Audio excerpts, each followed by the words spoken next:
ನಮ್ಮ ಮಕ್ಕಳು ತಮ್ಮ ಮುಂದೆ ಪುಟ್ಟಜ್ಜಿ ಪುಟ್ಟಜ್ಜಿ ಕತೆ ಹೇಳು ಎನ್ನುವಂತಹ ಪಾಠವನ್ನ ನಾಟಕ ರೂಪದಲ್ಲಿ ವ್ಯಕ್ತಪಡಿಸಲಿದ್ದಾರೆ. ಪಾತ್ರಗಳ ಪರಿಚಯ: ಜಿಂಕೆ ಪಾತ್ರದಲ್ಲಿ ಕಾವ್ಯ ಬಡಿಗೆ, ಹುಲಿ ಪಾತ್ರದಲ್ಲಿ ಸಂಗದ ಮಾಧವ್, ಮಗಳ ಪಾತ್ರದಲ್ಲಿ ಬಾವಮ್ಮ, ಯುವಕನ ಪಾತ್ರದಲ್ಲಿ ಸಂಗೀತ ಮಕ್ಕಳು, ಪುಟ್ಟಜ್ಜಿ ಪಾತ್ರದಲ್ಲಿ ಅಮೃತ ಬೇವು, ಪೂರ್ವಯೋತಿ ಪಾತ್ರದಲ್ಲಿ ಪೂಜಾ ರೊಳಿ, ಮಗನ ಪಾತ್ರದಲ್ಲಿ ಸುಸ್ಮಿತಾ ಮುಳಕುಳಿ. ಈ ನಾಟಕದ ಮಾರ್ಗದರ್ಶಕರು ಟೀಚರ್. ಏನ್ ಮಾಡ್ಲಿ, ಬ್ಯಾಸರ ಆಗ್ತೈತಿ. ಅಣ್ಣ ಏನ್ ಮಾಡಕತ್ತಿ? ಬ್ಯಾಸರ ಆಗತೈತಿ. ಆನಿಕಲ್ ಅರ್ಧ ಮಳಿ ಬರೋದಿಲ್ಲ. ಚಿಪ್ಪೆ ಬೇಡ. ಕತೆ ಕೇಳೋಣ. ಕತೆ ಬಾಳ ಕತೆ ಹೇಳೋದೇ ಯಾರಿಲ್ಲ. ನೆನಪಿಗೆ ಬರಲಿಲ್ಲ. ಪುಟ್ಟಜ್ಜಿ ಕತೆ ಹೇಳಿದ್ರ ಫಸ್ಟ್. ಹೌದಾ, ನಾಳೆಗೆ ಹೋಗೋಣ. ಈ ಸತಿ ಹೋಗೋಣ ಬಾ. ಪುಟ್ಟಜ್ಜಿ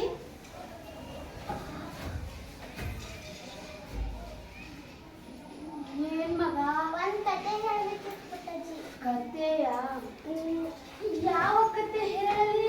ಯಾವ ತರದ ಕತೆ ಹೇಳ ಪುಟ್ಟಜ್ಜಿ? ತರಾವರಿ ಕತೆ ಇದಾವೆ. ಯಾವ್ದಾದ್ರು ಒಂದು ಹಾಡು ಕತೆ ಹೇಳ ಪುಟ್ಟಜ್ಜಿ. ಹಾಡು ಕತೆ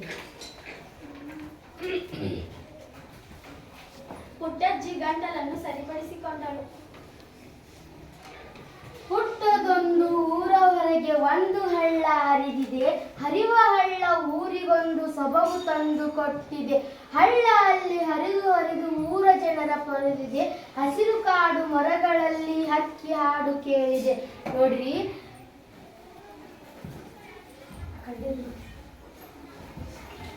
ಅಯ್ಯೋ, ಇಷ್ಟು ಇಲ್ಲೆಲ್ಲ ಯಾಕೆ ಚಂದ ಐತೆ, ಒಬ್ರು ಜನನೇ ಇಲ್ಲ. ನಾರೇ ಮನೆ ಕಟ್ಟಿದ್ರೆ ಆರಾಮ್ ಹಣ್ಣು ತಿನ್ಬೋದು. ಮನೆಯಾರ ಕಟ್ತೀನಪ್ಪ. ಮನೆ ಅಂತ ಸುದ್ದಾಯ್ತು.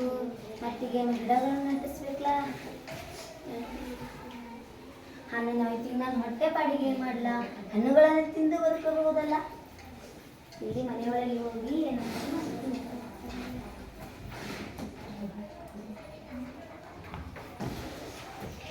ಅಯ್ಯೋ, ಮನೆಯೊಳಗೆ ನಾನು ಇದನ್ನು ಮಾಡ್ತೀನಿ.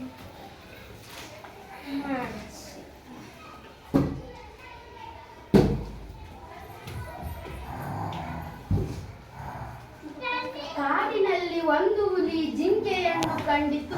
ಅದರ ಬೆನ್ನು ಹತ್ತಿ ಹುಲಿ ಹಳ್ಳದಡೆಗೆ ಬಂದಿತ್ತು. ಪ್ರಾಣ ಭಯದಿ ಜಿಂಕೆ ಬಂದು ಮನೆಯ ನೊಂದ ಹೊಕ್ಕಿತ್ತು. ನನ್ನ ಪ್ರಾಣ ಉಳಿಸು ಎಂದು ಮನೆ ಒಡೆಯನ ಕೇಳಿತು. ನಾನು ಮನೆಯೊಳಗೆ ಆಶ್ರಯ ನೀಡುತ್ತೇನೆ.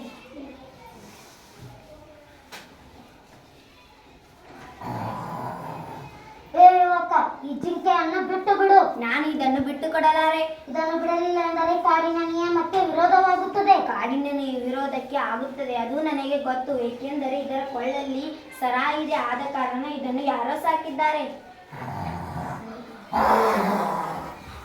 ಹುಲಿ ಸಿಟ್ಟಿನಿಂದ ಯುವಕನ ಮೇಲೆ ಅಬ್ಬರಿಸಿತು. ಹುಲಿಗೂ ಮತ್ತು ಯುವಕನಿಗೂ ಜಗಳ ನಡೆಯಿತು. ಕಡೆಗೂ ಸೋತು ಹುಲಿ ಪಲಾಯನ ಪಡಿಸಿತು.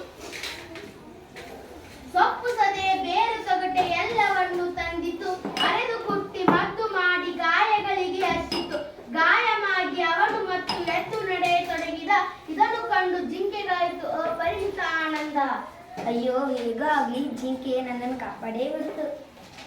ಜಿಂಕೆಗೆ ಆಹಾರವನ್ನು ನೀಡುವೆ.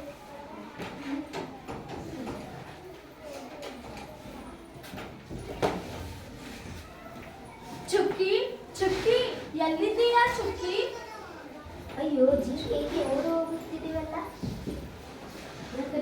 ಅಯ್ಯೋ, ಯಾರು ಈ ಜಿಂಕೆಯನ್ನು ಅಪ್ಪಿಕೊಂಡಿದ್ದಾರೆ? ಯುವಕ, ಈ ಜಿಂಕೆಯನ್ನು ನಾನು ಸಾಕಿದ್ದೇನೆ. ನಾನು ಕೆಲವು ಹಿಂದಿನ ದಿನಗಳಲ್ಲಿ ಕಾಡಿಗೆ ಬಂದಿದ್ದೆ. ಆಗ ಹುಲಿಯು ಈ ಜಿಂಕೆಯನ್ನು ಅಪ್ಪಿಸಿಕೊಂಡು ಬಂದಿತ್ತು. ಊರ ಜನರು ಹೀಗೆಲ್ಲ ಹೇಳುತ್ತಿದ್ದರು. ಆದರೆ ನನಗೆ ಚುಕ್ಕಿ ಎಂದು ಒಂದು ನಂಬಿಕೆ ಇತ್ತು.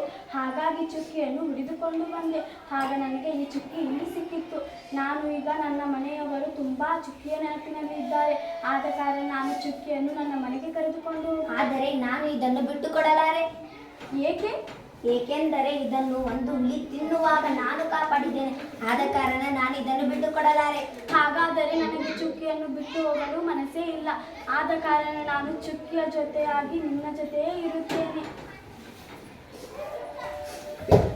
ಚುಕ್ಕಿ ಎಂಬ ಜಿಂಕೆ ಪಾಪ ಹುಲಿಯ ಕಣ್ಣಿಗೆ ಬಿದ್ದಿತ್ತು. ಯುವಕನೊಬ್ಬ ಅದನ್ನು ಉಳಿಸಿ ಮನೆಯಲ್ಲಿ ಹಾಕಿದ. ಹುಡುಕಿಕೊಂಡ ಬಂದ ಹುಡುಗಿ ಅದನ್ನು ಬಿಡೆ ಎಂದಳು. ಹುಡುಗ ಹುಡುಗಿ ಒಂದಾಗಲು ಚಿಕ್ಕಿಯೇ ಮುಂದಾಯಿತು. ಹಿಂಗ ಅವ್ರಿಬ್ರು ಒಂದಾದ್ರು.